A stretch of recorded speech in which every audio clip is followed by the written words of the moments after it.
الحمد لله وكفى وسلام على عباده الذين اصطفى أما بعد فأعوذ بالله من الشيطان الرجيم بسم الله الرحمن الرحيم إن الدين عند الله الإسلام وقال النبي صلى الله عليه وسلم المسلم من سلم المسلمون من لسانه ويده سبحان ربك رب العزة عما يصفون وسلام على المرسلين والحمد لله رب العالمين رب اشرح لي صدري ويسر لي امري واحلل عقدة من لساني يفقهوا قولي اللهم صل على سيدنا محمد وعلى ال سيدنا محمد وبارك وسلم اللهم صل على سيدنا محمد وعلى ال سيدنا محمد وبارك وسلم الحمدللہ رب العالمین۔ اللہ تعالیٰ کا فضل اور کرم ہے کہ اللہ تعالیٰ نے ہمیں باجماعت ادھر جمعے کی نماز کے لیے اکٹھا کیا، اور مولانا صاحب نے مجھے پچھلے جمعے ادھر آئے تو بتایا کہ ایک اصلاحی بیان کر لیں۔ میں اس قابل تو نہیں ہوں، لیکن اللہ تعالیٰ یہ توفیق عطا فرمائے کہ آج کچھ باتیں میرے ذہن میں ہیں جو میں آپ لوگوں کے ساتھ کر سکوں۔ ماں پوریا کمرو جمنی کی وجہ نوا اردو آتا نہیں انشاءاللہ لود ہم آپ کو اردو تو آتی ہی ہوگی۔ تو آج انشاءاللہ میں نے محسوس کیا کہ آج اس جگہ میں جو ہمارے گاؤں ہیں، جو چھوٹے علاقے ہوتے ہیں، وہاں پر میں نے سوچ و بچار کرنے کے بعد سوچا کہ کس چیز پر میں بات کروں، کیا چیز ضروری ہے کہ تان سورہ انگار کی بیان کو لکھ ضروری یا واقعی کچھ پوائنٹس ایسے ہیں جن کے اوپر بات کی جا سکے اور جس سے ہم سب کو فائدہ ہو سکے۔ تو میں نے پھر سوچا کہ پڑوسیوں کے حقوق گرمبیشن حقوق اٹھے کا یودوں ہمسائے کے حقوق کے اوپر میں بات کروں۔ اس کی دو بنیادی وجہ میرے ذہن میں آئی کہ میں نے یہ ٹاپک کیوں چوز کیا۔ اس کی وجہ ایک یہ تھی کہ آبادی کم ہے، اور دوسری وجہ یہ ہے کہ گاؤں میں جو بنیادی ضروریات ہوتی ہیں آپ کی، مثلاً پانی ہو گیا، چراگاہیں ہو گئیں، اور آپ لوگوں کے گھروں اور زمینوں کا متصل ایک ساتھ جڑا ہوا ہونا، اور روڈز کا ایک ساتھ استعمال کرنا، ان کی وجہ سے انسان کے اندر جو اجنبیت ہوتی ہے وہ ختم ہو جاتی ہے۔ اس کی وجہ کیا ہے؟ کیونکہ یہ جب آبادی کم ہوتی ہے اور بنیادی ضروریات ایک دوسرے کی جب ملی ہوتی ہیں تو اس سے ایک دوسرے کے اندر ایک تعلق پیدا ہو جاتا ہے۔ ایک تعلق کیسا پیدا ہو جاتا ہے کہ آپ ہر ایک بندے کو جانتے ہیں، ایک دوسرے کو پیار اور محبت ہوتا ہے، آپ ایک دوسرے کے ساتھ ملاقات ہوتی ہے۔ ان بنیادی وجوہات کی وجہ سے ہی ملاقاتیں ہوتی ہیں، ایک دوسرے کے نام کو پہچانتے ہیں، ایک دوسرے کے گھر جاتے ہیں، جس کی وجہ سے انسان کے اندر ایک تعلق پیدا ہو جاتا ہے۔ جب انسان کے اندر یہ تعلق پیدا ہو جاتا ہے تو اجنبیت ختم ہو جاتی ہے۔ جب اجنبیت انسان کے اندر ختم ہو جاتی ہے تو اللہ تعالیٰ کی طرف سے اس کے اندر ایک جذبہ پیدا ہو جاتا ہے، جذبات پیدا ہو جاتے ہیں۔ تو یہ جو جذبات ہوتے ہیں ان کو چلانے کے لیے آپ کو ایک ضابطہ چاہیے ہوگا۔ اگر آپ ان جذبات کو اسلام کے اصولوں اور ضوابط اور نبی کریم صلی اللہ علیہ وسلم کی تعلیمات کے مطابق جب آپ ان کو چلائیں گے تو اسی جگہ میں پیار، محبت، الفت، قربانی اور ایثار کا جذبہ پیدا ہو جائے گا۔ اگر انہی جذبات کو ہم بے قابو چھوڑ دیں اور قرآن و سنت کی روشنی میں ان کو نہیں چلائیں گے تو اسی جگہ میں لڑائیاں، جھگڑے پیدا ہو جائیں گے، اور معاشرے میں ایک بگاڑ پیدا ہو جائے گا، جس کی وجہ سے ایک نفرت کی فضا پیدا ہو جاتی ہے۔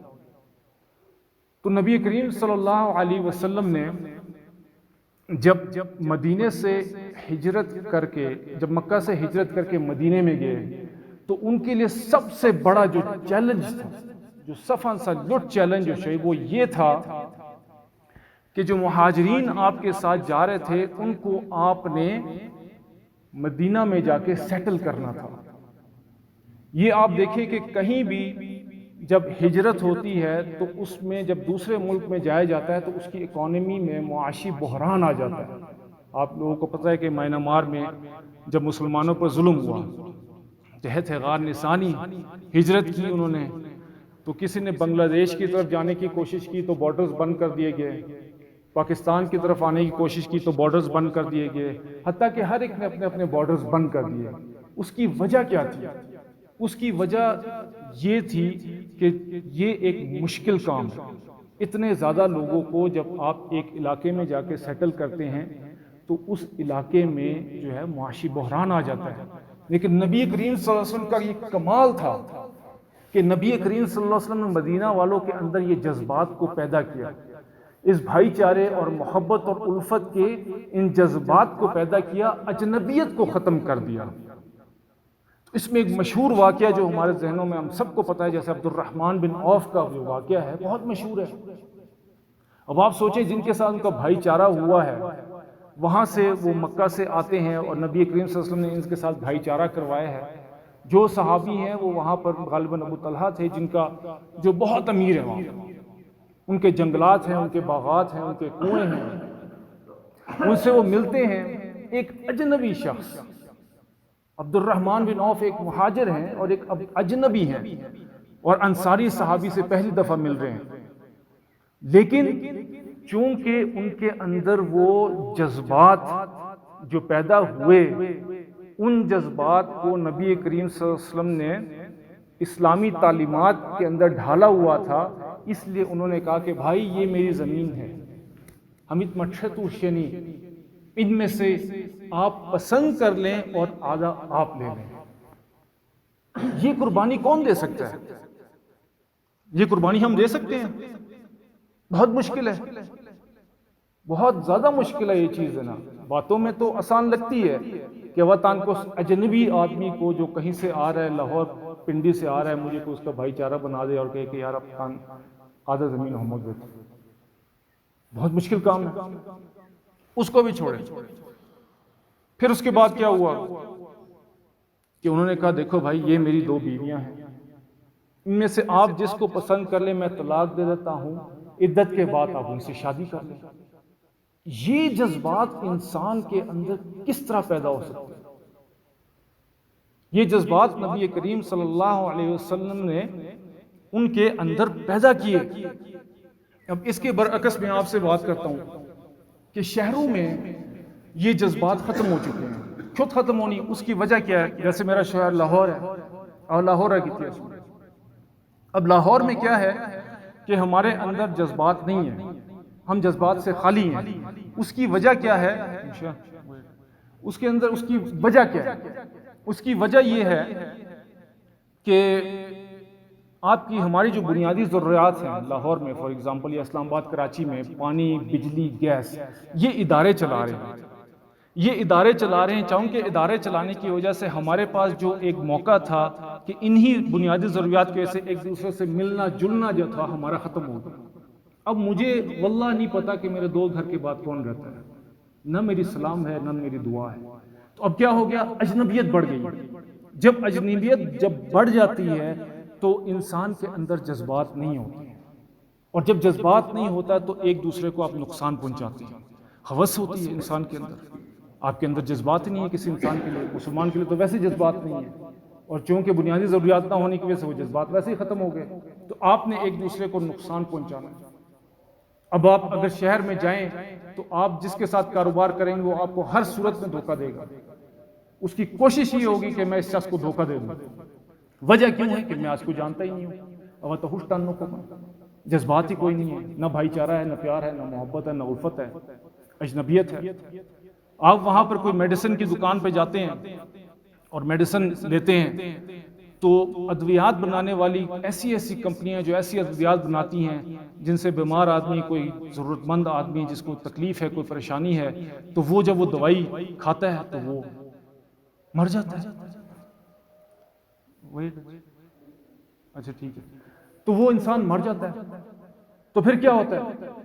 اس کے علاوہ جب آپ ڈاکٹران کو نہ بیمن ہیرا، اب ایسی وہاں پر ظلم، ہارش ظلم شہر میں آپ کو موازنہ کر کے بتا رہا ہوں گاؤں کو اور اس شہر کو آپ سمجھنے کی کوشش کریں کہ آپ لوگ کتنے خوش قسمت ہیں، ٹھیک ہے نا؟ شہر کے مقابلوں میں آپ لوگ گاؤں میں رہتے ہیں، آپ کتنے خوش قسمت ہیں۔ اس کی وجہ کیا ہے میں آپ کو بتانا یہ چاہ رہا ہوں۔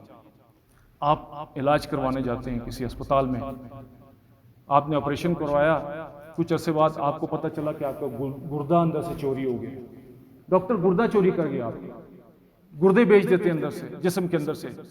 آپریشن آپ اپینڈکس کرانے گئے تھے، ساتھ ہی آپ کا دوسرا گردہ بھی نکال لیا. آپ کوئی جانور خریدنے جاتے ہیں، کوئی قربانی کا جانور خریدنے جاتے ہیں، تہرا کیا ہوا ہے؟ ایک نیا طریقہ انہوں نے بنایا ہے کہ پمپ ٹرکینین ہے، شیرک جو ہوا ہوتی ہے پانی، اس کے اندر وہ پائپ ٹرکینین، پائپ ٹرکے پمپ کو آن کو. جب پمپ کو آن کرتے ہیں تو اس میں پانی بھر جاتا ہے، تو 1 کلو کا گوشت کتنے کا ہو گیا؟ 2 کلو ہو گیا. تو یہ کیا ہو رہا ہے؟ یہ نقصان کیوں پہنچایا جا رہا ہے؟ یہ نقصان اس لیے پہنچایا جا رہا ہے کیونکہ وہاں پر اجنبیت ہے. آپ کے گاؤں میں، آپ کے اس علاقے میں اجنبیت ان بنیادی ضرورت کی نعمتوں کی وجہ سے، جو اللہ سبحانہ و تعالی نے یہ جو آپ کو نعمتیں دی ہیں، ان نعمتوں کی وجہ سے آپ کے اندر ایک تعلق اور جذبات پیدا ہو جاتے ہیں، ایک پیار اور محبت کی ایک فضا قائم ہے. اگر یہ تعلق اور جذبات نہیں پیدا ہوں گے، جذبات تو پیدا ہو گیا آپ کے اندر، اگر یہ اسلام اور اصول کے مطابق نہیں ہوں گے تو یہی چیز، یہی زمینوں کے لیے ایک بھائی دوسرے بھائی کو مارے گا، قتل کرے گا. اسی پانی کے لیے ایک دوسرے کو مارا جائے گا، انہی چراگاہوں کے لیے ایک دوسرے کو مارا جائے گا، دھوکہ دیا جائے گا، بغض، کینہ، نفرت. تو میں نے اس ٹاپک پہ بات کرنے سے پہلے تھوڑی ریسرچ بھی کی. میں نے کہا کیا ادھر جھگڑے کس لیے ہوتے ہیں زیادہ؟ انہوں نے بنیادی وجوہات یہی مجھے بتائی کہ ایگو سم ٹروکی ہے سنی برگینی، کہ بھائی ایک دوسرے کے ساتھ رہتے ہیں، ایک دوسرے پہ عید کے دنوں پہ ملاقات نہیں کرتے.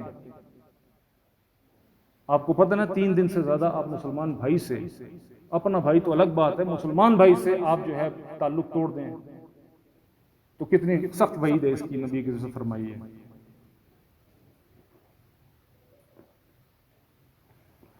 تو مجھے بتایا گیا، میں نے پوچھا تو بڑا افسوس ہوا کہ کہتے ہیں کہ آپس میں، کہتے ہیں کہ والدین کے ساتھ بچے جو الگ ہو گئے ہیں، ساتھ والے گھروں میں رہ رہے ہیں، والدین سے آ کے عید نہیں ملے. وجہ کیا ہو گئی؟ جذبات تو پیدا ہو گئے لیکن ان جذبات کو قرآن اور سنت کی روشنی پر کے مطابق نہیں چلایا گیا. جب نہیں چلایا گیا تو اس کی وجہ سے نفرتیں، بغض، کینہ، یہ ساری ہمارے اندر جنم لے لی، جس کی وجہ سے انہی نعمتوں کے لیے ہم ایک دوسرے سے لڑ رہے ہیں، لڑائیاں کر رہے ہیں، جھگڑے کر رہے ہیں. تو ہمیں ان نعمتوں کی قدر بھی کرنی چاہیے اور ایک دوسرے کے ساتھ پیار اور محبت اور الفت کے ساتھ بھی رہنا چاہیے. تو نبی کریم صلی اللہ علیہ وسلم کی جو تعلیمات ہیں ہمسایوں کے بارے میں، رمبشان 12، وہ اتنی زیادہ ہیں کہ حتیٰ کہ اتنی تاکید کی ہے نبی کریم صلی اللہ علیہ وسلم، حتیٰ کہ اس کو نبی کریم صلی اللہ علیہ وسلم نے فرمایا کہ اللہ اور اس کے رسول سے محبت کا معیار قرار دیا اس کو، اور ایمان کا جز قرار دیا، اور اس کے بعد فرمایا کہ جنت میں داخلے کی شرط قرار دی. مطلب کہ ہمسایوں کے حقوق کے بارے میں اتنی تاکید کی کہ یہ تینوں چیزیں دیکھیں کہ کتنی زیادہ ضروری ہیں کہ ہم اگر عبادات کرتے رہے، میں اگر خطابت کر رہا ہوں، میں جامعہ اشرفیہ میں 8 سال میں نے پڑھا نکلا، میں نے مولوی کا کورس کیا، سارا کیا، لیکن اگر میرا تعلق ہمسایوں کے ساتھ ٹھیک نہیں ہے تو سب بیکار گیا. چلے لگائیں، سال لگائیں، جو مرضی کریں، لیکن نبی کریم صلی اللہ علیہ وسلم کی تعلیمات کے مطابق اگر آپ ہمسایوں کے ساتھ آپ کے تعلقات ٹھیک نہیں ہیں تو سب ضائع گئے. تو ایک دفعہ نبی کریم سے حدیث پیش کرتا ہوں کہ ایک دفعہ جبرائیل امین نبی کریم صلی اللہ علیہ وسلم کے پاس آئے اور آ کے فرمایا، نبی کریم سے فرمایا کہ جبرائیل علیہ السلام نے ہمسایوں کے بارے میں مجھے بتانا شروع کیا اور اتنی تاکید کی کہ میرے دل میں خیال گزرنے لگا کہ اب جو ہے ان کو وارث قرار دیا جائے گا. یعنی کہ ہمسایوں کے بارے میں اتنی مجھے جبرائیل علیہ السلام نے اتنے ان کے حقوق کے بارے میں بتایا کہ اب ان کو شاید اللہ تعالیٰ وارث قرار دیں گے. یہ وارث کا لفظ نبی کریم صلی اللہ علیہ وسلم نے کیوں استعمال کیا، اس کی اہمیت کو سمجھنے کی کوشش کریں. دیکھیں قرآن مجید میں جب اللہ تعالیٰ کہتے ہیں نا اقیموا الصلاۃ وآتوا الزکوٰۃ، بس اتنا کہہ دیا، اس کی تشریح کون کرے گا؟ نبی کریم صلی اللہ علیہ وسلم کریں گے کہ نماز کیسے پڑھنی ہے، زکوٰۃ کیسے دینی ہے، اتم الحج، حج کریں، کیسے کرنے؟ نبی کریم صلی اللہ علیہ وسلم بتائیں گے. کتب علیکم الصیام کہ روزہ رکھو. روزہ کیسے رکھنا ہے اس کی تشریح نبی کریم صلی اللہ علیہ وسلم نے. لیکن جب وراثت کی باری آئی تو اللہ تعالیٰ نے کہا کہ اس کو میں خود حل کروں گا, اس کو میں خود کلیئر کروں گا اس چیز کو, کیونکہ یہ اتنی امپورٹنٹ چیز ہے, اس کی اتنی اہمیت ہے کہ میں اس کو خود بیٹھ کر میں اس کو بتاؤں گا قرآن مجید میں کہ اس کو کیسے حل کرنا ہے. اس کے لیے اللہ تعالیٰ نے آیات کو نازل کیا اور 2 جمع 2 کر کے کلیئر کر کے بتایا کہ اس طرح کر کے آپ نے وراثت دینی. تو اب اس وراثت کے لفظ کو آپ ہمسایوں کے ساتھ جوڑ کے دیکھیں تو اس کی اہمیت کا پتہ چلتا ہے. اس لیے نبی کریم صلی اللہ علیہ وسلم نے وراثت کا لفظ اس کے لیے اختیار کیا. اس کے بعد نبی کریم صلی اللہ علیہ وسلم نے فرمایا, میں نے آپ کو پہلی جو بات بتائی کہ اس کے اللہ اور اس کے رسول سے محبت کا معیار قرار دیا. ایک دفعہ نبی کریم صلی اللہ علیہ وسلم وضو فرما رہے تھے تو صحابہ کرام رضی اللہ تعالیٰ عنہم اجمعین آئے اور وضو کا پانی لیا اور چہروں پہ ملنا شروع کر دیا, اس کو ملنا شروع کر دیا. تو نبی کریم صلی اللہ علیہ وسلم نے کہا یہ کیا کر رہے ہیں آپ؟ تو انہوں نے کہا یحب اللہ و رسول, کہ ہم اللہ اور اس کے رسول سے محبت کرتے ہیں. تو نبی کریم صلی اللہ علیہ وسلم نے فرمایا کہ میں تمہیں بتاؤں ایک بات, جو شخص یہ چاہتا ہے کہ اللہ اور اس کا رسول کی محبت اس کو نصیب ہو تو 3 چیزیں کرے. ایک کیا کرے؟ سچ بولے, سچ بولے اور جھوٹ نہ بولے. جھوٹ کے بارے میں نبی کریم صلی اللہ علیہ وسلم نے فرمایا کہ جھوٹ کی جو سرانڈ ہوتی ہے, سرانڈ کا لفظ استعمال ہوا, بدبو نہیں ہوتی, بدبو لوور لیول کی ہوتی ہے. سرانڈ کہتے ہیں ایک پیشاب کی جو بدبو ہوتی ہے نا, جس پہ انسان کھڑا نہیں ہو سکتا, اور جب مردہ جب مرتا ہے تو اس پہ کیڑے لگتے ہیں, اس کے قریب نہیں جا سکتا. تو نبی کریم صلی اللہ علیہ وسلم نے فرمایا کہ یہ جو جھوٹ کی جو سرانڈ ہے, یہ سرانڈ اتنی زیادہ ہوتی ہے کہ اس کی وجہ سے جو فرشتہ ہوتا ہے آپ سے 1 میل دور بھاگ جاتا ہے. ان کل نفس لم علیہ حافظ, کہ اللہ تعالیٰ فرماتے ہیں کہ ہر انسان پر اللہ تعالیٰ نے فرشتے جو ہیں تعینات کیے ہوئے ہیں, جو ہر طرح سے ہر قسم طرح سے آپ لوگوں کی مدد کرتے ہیں. کہیں ایکسیڈنٹ سے آپ سب کو بچاتے ہیں, گرنے سے بچاتے ہیں, رحمت آپ کے اندر آتی ہے, یہ ساری چیزیں. لیکن جب آپ جھوٹ بولتے ہیں تو سارے کے سارے فرشتے کس طرح اڑ جاتے ہیں. جیسے مکھی, دیکھیے مکھی آپ نے شہد پہ چمکی ہوتی ہے, ہمش کو سب اولینین, جب آپ جھوٹ بولتے ہیں وہ سب کے سب جو ہیں سائڈ پر ہو جاتے ہیں, آپ اکیلے تنہا رہ جاتے ہیں. خدا نخواستہ اس وقت مر گئے پھر کیا ہوگا انسان. تو نبی کریم نے قال ثلاثۃ, 3 لوگ,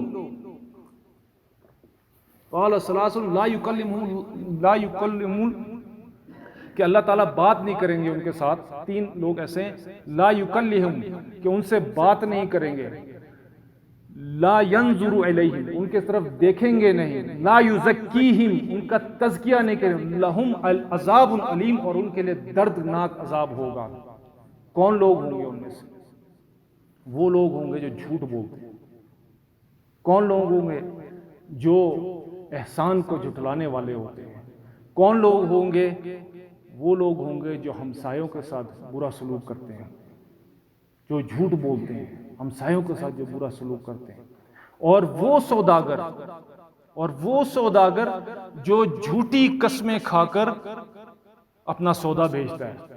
وہ سوداگر جو جھوٹی قسمیں کھا کر اپنے سودے کو بیچتا ہے, تو اللہ تعالیٰ اس کے ساتھ نہ بات کریں گے, نہ اس کی طرف دیکھیں گے, نہ اس کو پاک کریں گے, اور اس کے ساتھ ساتھ اس کو عذاب علیم بھی دیں گے. یہ کوئی چھوٹی باتیں نہیں ہیں کہ اللہ تعالیٰ کا کسی سے کلام نہ کرنا, اللہ تعالیٰ کا کسی کی طرف نہ دیکھنا قیامت کو روز, اور اللہ تعالیٰ اس سے بات نہیں کریں گے, پاک نہیں کریں گے, عذاب علیم ہے. لیکن اس کے علاوہ اللہ تعالیٰ نے بشارت بھی دی, التاجر الصدوق الامین مع النبیین والصدیقین والشہداء, کہ سچے اور صادق اور امین تاجر کے لیے یہ اللہ تعالیٰ نے بشارت بھی دی ہے کہ وہ کس کے ساتھ ہوگا؟ نبیین کے ساتھ ہوگا, صدیقین کے ساتھ ہوگا, شہداء کے ساتھ ہوگا. تو نبی کریم صلی اللہ علیہ وسلم صدیق کیسے بنا جاتا ہے؟ سچ کیسے بنا جاتا ہے؟ صدیق اس کو کہتے ہیں جو ہر وقت سچ بولے. ہاشنوں کی قیامت ستر استم قیامت نور استم قیامت چنگے استم قیامت ٹھیک رہتی ہے. نبی کریم صلی اللہ علیہ وسلم نے کہا سچ جو ہر وقت بولتا ہے تو وہ نیکی کے راستے پہ چل پڑتا ہے, اور جب وہ نیکی کے راستے پر چلتا ہے تو اس کو جنت کے راستے پر ڈال دیا جاتا ہے. جب وہ جنت کے راستے پر چل جاتا ہے تو اللہ کے ہاں وہ کیا لکھا جاتا ہے؟ صدیق. صدیق لکھا جاتا ہے. اس طرح جو انسان جھوٹ بولتا ہے وہ بدکاری کے راستے پر ہوتا ہے. بدکاری آپ کو دوزخ کی طرف لے کے جاتی ہے، اور کاذبون اللہ تعالیٰ ان کو لکھ لیتے ہیں. تو نبی کریم صلی اللہ علیہ وسلم نے ہمیں یہ بتایا کہ دوسری چیز پھر میں نے آپ کو بتائی، دوسری وہ ایک تو جھوٹ، اور دوسری وہ جو خیانت کرے. جو اپنے مسلمان بھائی کے ساتھ یا کسی کے ساتھ بھی خیانت کرے. خیانت یہ نہیں ہے کہ کسی کے ساتھ آپ نے کوئی چیز آپ نے اس کو پکڑائی اور اس نے اس کو استعمال کر لی، یہ بھی خیانت ہے.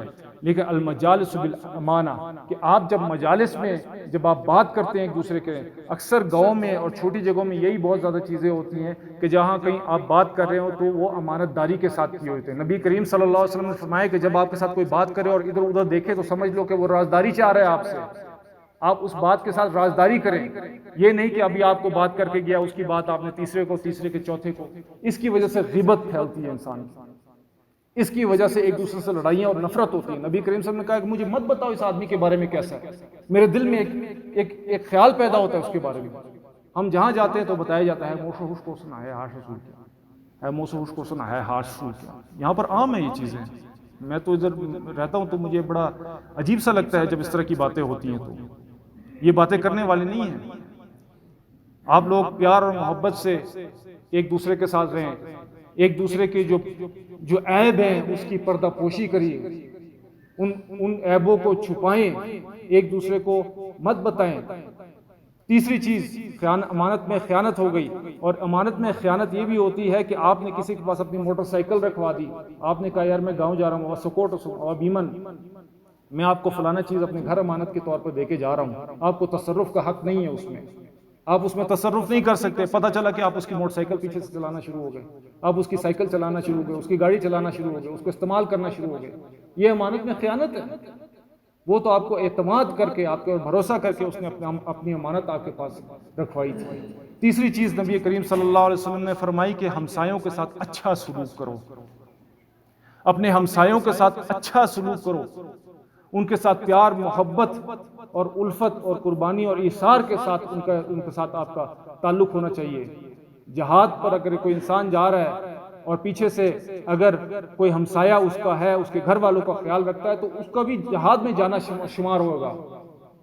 ہمسایوں کا تعلق، ہمسایوں کے ساتھ جو ہے پیار اور محبت کا سلوک کیجیے. پھر میں نے آپ کو بتایا تھا کہ ایمان کا جز ہے. ایمان کا جز میں نے آپ کو بتایا تھا کہ یہ نبی کریم صلی اللہ علیہ وسلم نے اس کو ایمان کا جز بھی قرار دیا. وہ کیسے؟ نبی کریم صلی اللہ علیہ وسلم نے یہ حدیث آپ غور سے سنیں، اس کو توجہ سے سنیں. واللہ لا یؤمنون، واللہ لا یؤمنون، واللہ لا یؤمنون، کہ اللہ کی قسم وہ مومن نہیں ہے. قسم کون کھا رہا ہے؟ محمد الرسول اللہ کھا رہے ہیں قسم. اللہ کی قسم وہ مومن نہیں ہے، اللہ کی قسم وہ مومن نہیں ہے. قیلا من یا رسول اللہ، صحابہ کرام ایک دم ڈر جاتے تھے ایسی باتوں سے. ہمیں تو نہیں ڈر لگتا، ہم تو دل ختم ہو چکے ہیں ہمارے اس پکڑو برتی سے. ہمارے تو دل میں یہ چیزیں لگتی نہیں ہیں، کیونکہ ہمارے دلوں کی تو بہت بری حالت ہے. ہمارے دل جو ہیں جھوٹ بول کے، نفرت، بغض، کینے کی وجہ سے ہمارے دل مر چکے ہیں. شاید میری باتوں کا آپ پر اثر نہ ہو، لیکن صحابہ کرام ایسے نہیں تھے. ڈر جاتے تھے، لرزہ کانتے تھے، لرزنا شروع ہوئے تھے کہ من قیل من یا رسول اللہ، کون ہے یہ، کس کے بارے میں آپ کہہ رہے ہیں؟ لا یؤمن لا یؤمن. تو نبی صلی اللہ علیہ وسلم قال الذی لا یأمن جارہ بوائقہ، کہ وہ شخص جس سے اس کے ہمسائے اس کی ایذا رسانیوں سے، اس کی شرارتوں سے اگر امن میں نہیں ہے تو لا یؤمن. اگر آپ کی ایذا رسانیوں سے، اگر آپ کی شرارتوں سے آپ اگر اس کو تکلیف پہنچا رہے ہیں تو آپ مومن نہیں ہیں. قسم کھانے والا محمد رسول اللہ ہے. اب یہاں پر وہ بنیادی چیزیں میں واپس لے کے آتا ہوں کہ کیسے کہ پانی کے اوپر جو لڑائیاں ہوتی ہیں، پانی ہے، باریاں لگی ہوئی ہیں، ایک بندہ جا کے پانی لاتا ہے، دوسرا اس کو پیچھے سے توڑ دیتا ہے. تو یہ کیا ہے؟ لا یأمنون، وہ بندہ پریشان ہے، اس کو پریشان کر رہے ہیں آپ، تکلیف دے رہے ہیں اس کو، اے اہل عقل ہے کہ نہیں وہ ہے،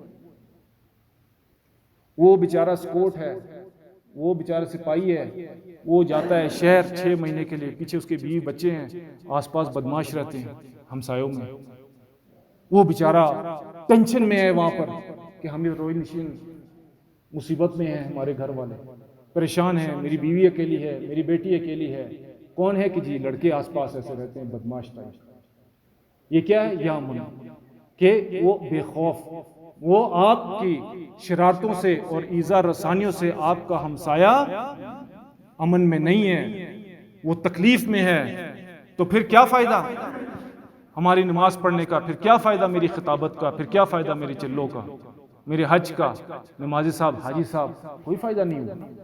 پھر نبی کریم صلی اللہ علیہ وسلم آگے کیا کہہ رہے ہیں؟ لا يدخل الجنہ، پھر میں نے تیسری شرط بتائی تھی آپ کو کہ جنت میں نہیں جائے گا وہ شخص، لا يدخل الجنہ، جنت میں داخل نہیں ہوگا، من لا یأمن جارہ بوائقہ، وہی والی بات کی کہ وہ شخص بھی جنت میں نہیں جائے گا، داخل نہیں ہوگا جس کی ایذا رسانیوں سے اور جس کی پریشانیوں سے، جس کی جو تکالیف سے اس کا جو ہمسایہ خوش نہیں ہے، اس کا ہمسایہ امن میں نہیں ہے۔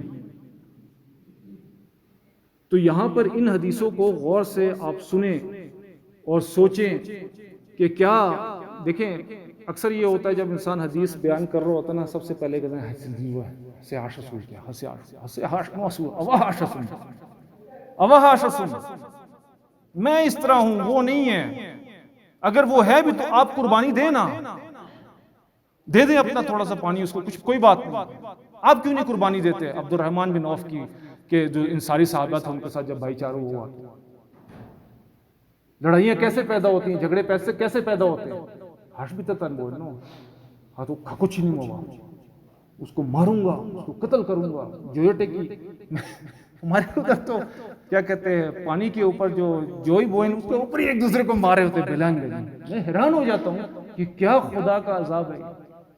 آپ لوگوں کو اللہ تعالیٰ نے اتنی بڑی نعمتیں دی ہیں، پانی کی اتنا زبردست آپ کو فضا دی ہوئی ہے، ایسے زبردست آپ کو پھل فروٹ دیے ہوئے ہیں، کتنی نعمتیں دی ہوئے ہیں، اتنے بڑے بڑے گھر رہے ہیں آپ، یہاں پہ غریب آدمی کا بھی اتنا بڑا گھر ہے جہاں پہ شہر میں امیر آدمیوں کے اتنے بڑے گھر نہیں ہوتے، کنال کا گھر ہوتا ہے۔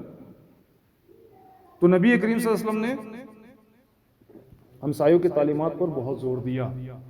پھر نبی کریم یہ ہمارا پریکٹیکل ریلیجن ہے، ایسے نہیں ہے ہوا میں باتیں نہیں ہیں، نبی کریم نے پھر سمجھایا کہ حقوق کیا ہیں، ان کے حقوق بتاؤ، ان کو ہمسائے کے کیا حقوق ہیں۔ جب ہمسایہ آپ کا بیمار ہو جائے تو آپ نے کیا کرنا ہے؟ اس کی تعزیت کے لیے جانا ہے۔ اب تعزیت کے لیے جانا تو ہے، آپ دیکھیں کہ اس کی تعزیت کے لیے اگر کوئی نہیں جا رہا، کوئی اس کی مدد کے لیے نہیں ہے، تو آپ اس کی تعزیت کے لیے ضرور جائیں۔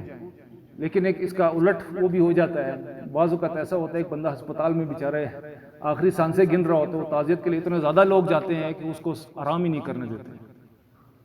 تعزیت کا مطلب یہ ہے کہ آپ جا کے اس کے رشتہ داروں سے پوچھیں، ڈائریکٹ بیمار کے پاس جا کے اس کو تکلیف دینے کی ضرورت نہیں ہے۔ اگر وہ بیمار ہے، ہسپتال میں لیٹا پڑا، میرا ایک رشتہ دار تھا، وہ بیچارہ اس کا کوئی آپریشن تھا کہ کیا، تو وہ آگے ہسپتال میں لائن لگی، وہ ڈاکٹر بھی پریشان کہتا ہے خدا کا واسطہ آپ لوگوں کو آپ گھر جائیں، آپ لوگ ادھر آئے ہیں تو ٹھیک ہے، فون پہ بھی تعزیت ہو سکتی ہے، جا کے مل کر آپ اس کے رشتہ داروں سے آپ واپس چلے جائیں، بس ادھر آپ نے بیٹھنا بھی ہے، چائے بھی پینی ہے، کھانا بھی کھانا ہے، بسترے بھی لانے ہیں، 3 دن بھی وہاں لگانے، یہ ٹھیک نہیں ہے۔ تو نبی کریم صلی اللہ علیہ وسلم نے فرمایا کہ آپ اس کی تعزیت کے لیے جائیں، جب انتقال کر جائے تو کیا کریں؟ جب انتقال کر جائے اس کو تجہیز و تکفین کریں، اس کے جنازے کے ساتھ آپ جائیں۔ اگر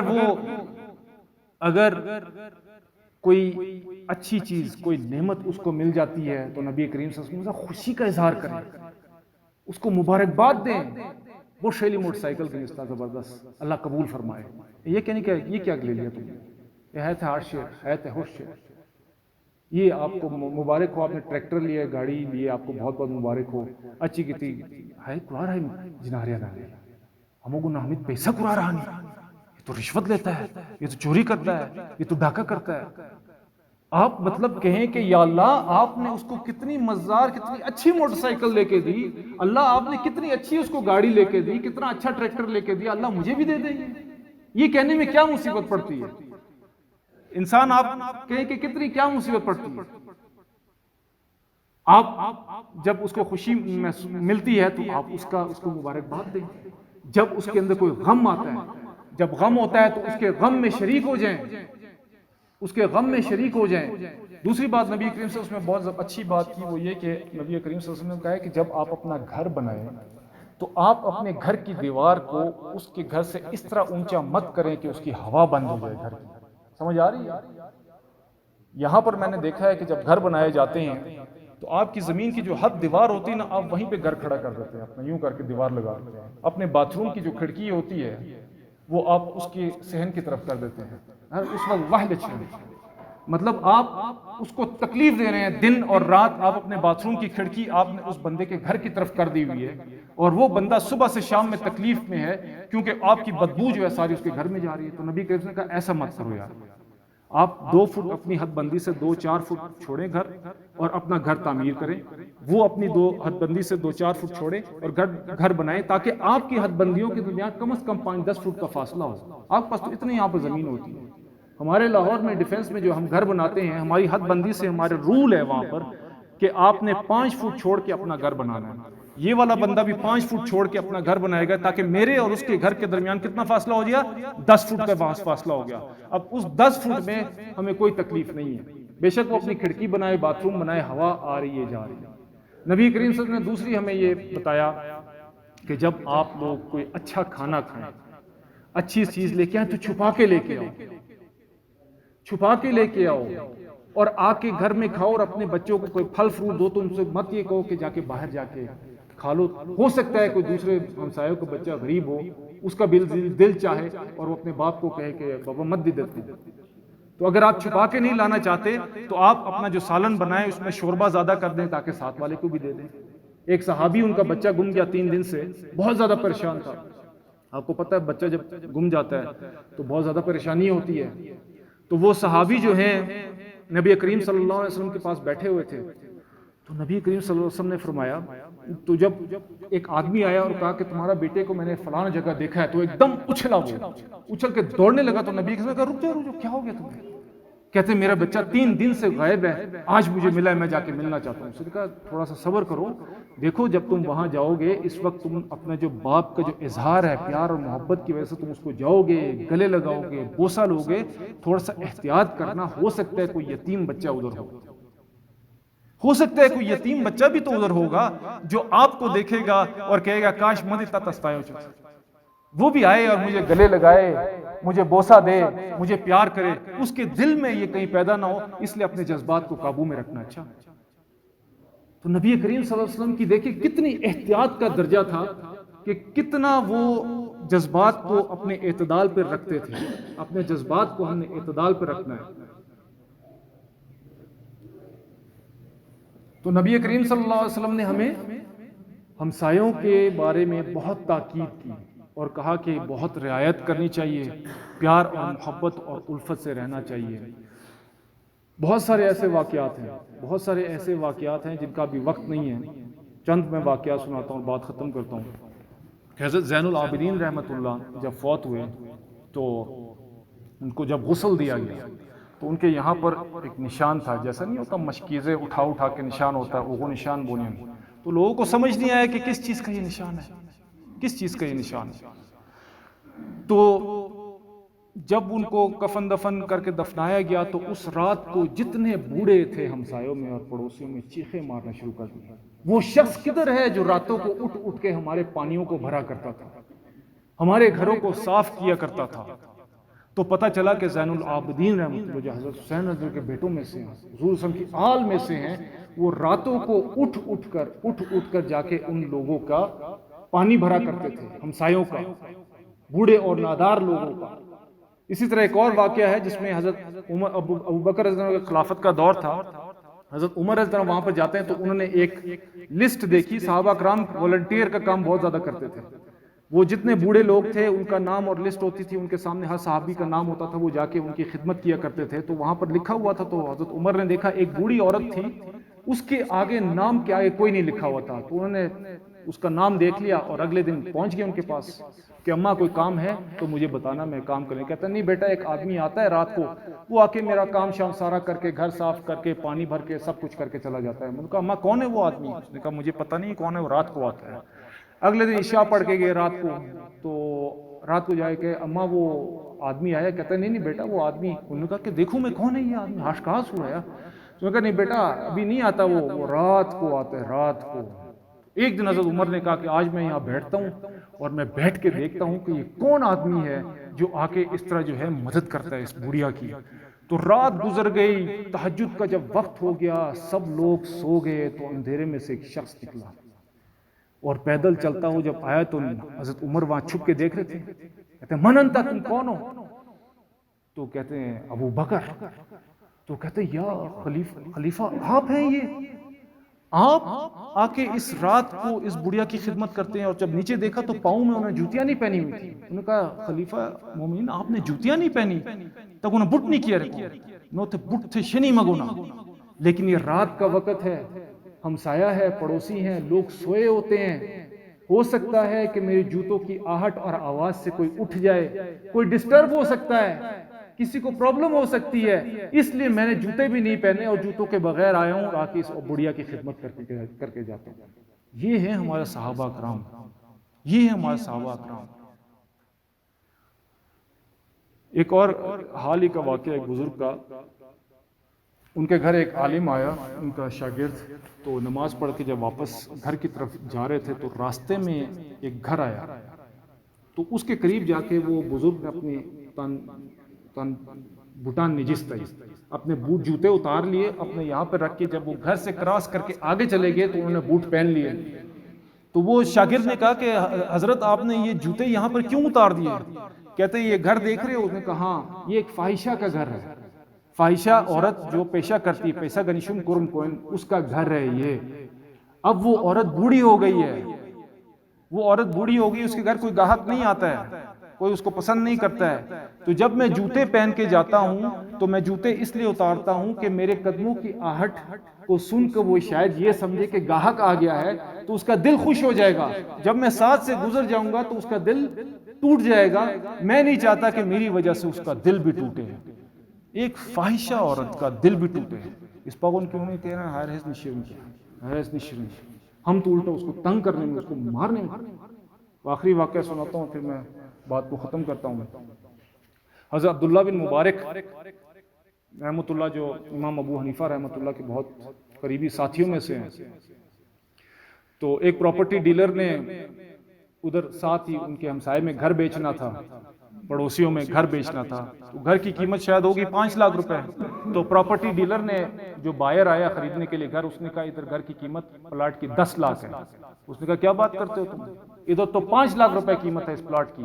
کہتا آپ نے صحیح کہا، قیمت تو 5 لاکھ ہی ہے، اس گھر کی قیمت، اس پلاٹ کی قیمت 5 لاکھ روپے ہے. اور 5 لاکھ اس لیے زیادہ لیے جا رہے ہیں کیونکہ یہ عبداللہ بن مبارک رحمۃ اللہ کے گھر کے ساتھ لگا ہوا ہے. لوگ ان کے گھر کے پاس آ کے رہنا چاہتے ہیں. اس گھر کی ویلیو، اس گھر کا پلاٹ کی ویلیو اس لیے بڑھ گئی ہے کیونکہ عبداللہ بن مبارک ساتھ رہتے ہیں اس گھر کے. تو میرے بھائیوں اور دوستو، ہمسایوں کے حقوق، گرمبیشنان حقوق کے بارے میں نبی کریم صلی اللہ علیہ وسلم نے بہت تاکید کی. اور میں نے آپ کو اسی لیے شروع میں بتایا کہ اس کو اللہ اور اس کے رسول کی محبت کا معیار قرار دیا، اس کو ایمان کا جز قرار دیا اور جنت میں داخلے کی شرط قرار دے دیا. تو یہ حدیث مبارکہ میں نے آپ کے سامنے پیش کی، اور اس کو آپ سوچیں، اس پر عمل کرنے کی کوشش کریں. یہ جا کے لوگوں کو نہ بتائیں، اپنے آپ کو بتانا ہے. میں نے اور آپ نے خود ٹھیک ہونا ہے، ہم نے اپنے آپ کو بتانا ہے. مصیبت یہ ہوتی ہے کہ کیا ودی حدیث یا قرآن پیش کرتے تو فوراً ہی کہتے ہیں میں ایسا ہوں. آپ یہ کہیں میں ایسا ہوں، مجھے ٹھیک ہونے کی ضرورت ہے. اگر وہ ایسا ہے بھی تو مجھے بھی تو قربانی دینی ہے نا بھائی کے لیے. ارے بھائی مجھے بھی تو بھائی کے لیے قربانی دینی ہے. کوئی بات نہیں، چلو ٹھیک ہے، اس کے لیے دے دو قربانی. ایک دوسرے کا سر تو نہیں پھاڑنا، ایک دوسرے کو مارنا تو نہیں ہے، گالی گلوچ تو نہیں کرنی، لڑائی جھگڑا تو نہیں کرنا ہے نا. یہ نعمتیں تو اللہ تعالیٰ نے آپ کو دی ہیں. ٹھیک ہے، ایک چیز ہے، شریعت ہے کہ یہ چیز میری، یہ چیز آپ کی، لیکن اس سے اوپر بھی ایک چیز ہے، تقویٰ۔ تقویٰ وہ ہے جو اللہ تعالیٰ کو پسند ہے۔ شریعت تو اس لیے نازل کی گئی تھی تاکہ جھگڑیوں سے ہم بچ سکیں، ایک دوسرے کے جھگڑے جو ہوتے ہیں نا، یہ قانون نافذ کیا گیا ہمارے پر تاکہ ہم جھگڑوں سے بچ سکیں۔ لیکن اللہ تعالیٰ کو کون پسند ہے؟ اللہ تعالیٰ کو وہ پسند ہے جو تقویٰ اختیار کرتا ہے، جو قربانی دیتا ہے اپنے بھائی کے لیے، اپنے ہمسائے کے لیے۔ ہمسایوں کی 3 قسمیں ہیں۔ ایک قسم وہ ہوتی ہے جس کا ایک درجہ ہوتا ہے، ہمسایہ بھی ہے لیکن کافر بھی ہے، مشرک بھی ہے۔ دوسرا درجہ کیا ہے کہ وہ ہمسایہ بھی ہے اور مسلمان بھی ہے، اس کے 2 حق ہیں۔ تیسرا حق کیا ہے کہ مسلمان بھی ہے، ہمسایہ بھی ہے اور رشتہ دار بھی ہے، اور یہ تیسرے میں ہی سب سے زیادہ جھگڑے ہوتے ہیں۔ پاکستان میں عدالت میں، وکیل صاحب بھی بیٹھے ہوئے ہیں، پاکستان میں عدالت میں جتنے زیادہ کیسز ہوتے ہیں وہ سارے کے سارے وراثت کی ہیں۔ 70%، 50% سے زیادہ جو ہیں، جو کیسز کس کے ہیں؟ وراثت کے اوپر ہیں، بھائی بھائی کے اوپر، خاندان کے اوپر لڑائیاں جھگڑے، صرف رشتہ داروں میں جھگڑے۔ تو میرے بھائیو، اللہ تعالیٰ سے دعا کر